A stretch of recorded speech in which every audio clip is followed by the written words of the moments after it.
I have never believed in ghosts. All the stories told on rainy nights, the rumors in the small neighborhood, or the yellowed diary entries found in old drawers, to me were just ghost stories made up to scare children. But that night, when the clock on the table struck midnight, my worldview collapsed in an instant.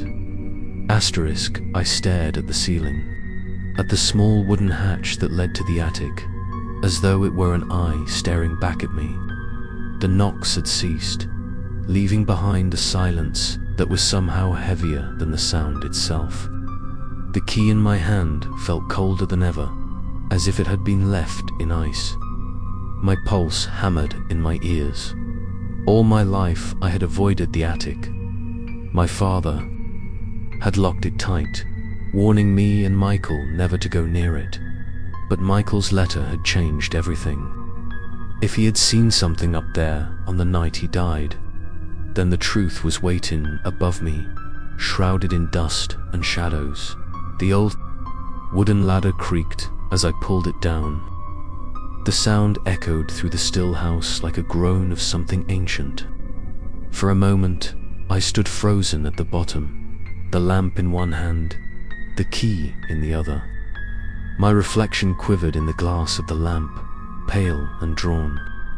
I thought of Michael, his smile, his voice, the way he used to call my name.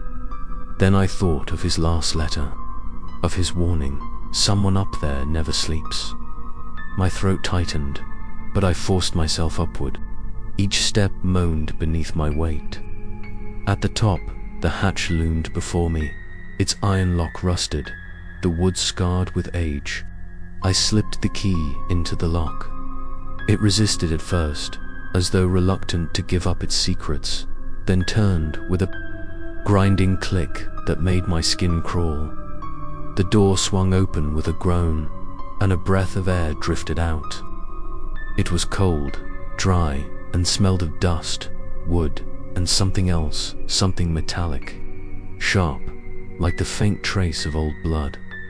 I raised the lamp and peered inside. Shadows stretched across the beams, cobwebs drooped like curtains, and the floor was blanketed in decades of dust. I pulled myself up, stepping onto the attic floor. The wood groaned beneath me, and the air seemed to thicken, heavy with a silence that pressed against my ears. I held the lamp high, illuminating shapes in old chest, broken chairs, boxes stacked high. But one thing stood out immediately. Against the far wall stood a tall, cracked mirror, its surface veiled with dust, but still catching the faint glow of my lamp. Michael's warning rang in my mind. Do not look into the old mirror. I tried to avert my gaze, but it was impossible not to. Feel its pull. The glass shimmered faintly, almost like water in the lamplight. I forced my eyes away, focusing instead on the boxes near the center of the room. I knelt and opened one. Inside were old photographs, brittle with age. Some were of my parents, in their youth, but others were strange faces I didn't recognize. Families I had never met. One photograph made my hands tremble. It was of Michael and me as children, standing in this very attic, though neither of us had ever been allowed up here. The image was faded, but unmistakable. Michael was holding something in his hands, though the picture had deteriorated too, much to see what it was. My heart pounded, bile rising in my throat. How could this picture exist? Ty dropped it back into the box, stepping away. That was when I heard it, a faint shuffle, like feet dragging across wood. I spun around, the lamp shaking in my hand. The room was empty, yet the sound persisted, coming from behind the mirror. My breath caught. Slowly, I moved closer, against every instinct screaming for me to flee. The mirror loomed taller the nearer I came. Its surface seemed to ripple, as though alive. I stopped a few feet away, my chest tight. Then, from the other side, a hand pressed against the glass. Pale, thin fingers splayed wide. My lamp nearly slipped from my grasp. I staggered back, eyes wide. The hand remained, leaving a print in the dust. Then, as suddenly as it appeared, it slid down, vanishing into darkness. I couldn't breathe. The attic felt smaller, the air thick, with something unseen. I turned, ready to escape, but a voice stopped me, soft, trembling, and all too familiar. "David." My heart stopped. It was Michael's voice. I spun back, my lamp swinging wildly.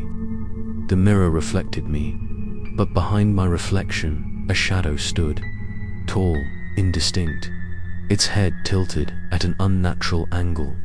My knees buckled. The voice came again, fainter, as though carried from another world. "David, he never sleeps." I bolted for the hatch, stumbling down the ladder so fast I nearly fell. I slammed it shut, chest heaving, sweat soaking my shirt. The house was silent again, as though nothing had happened. But I knew what I had seen. I had heard Michael, and I had seen the shadow that lived in the attic. I collapsed into the chair at my desk, the key still clenched in my hand. The second letter lay beside me, its words now carved into my mind. I had opened the attic. I had seen what waited inside. And the mirror was more than just glass.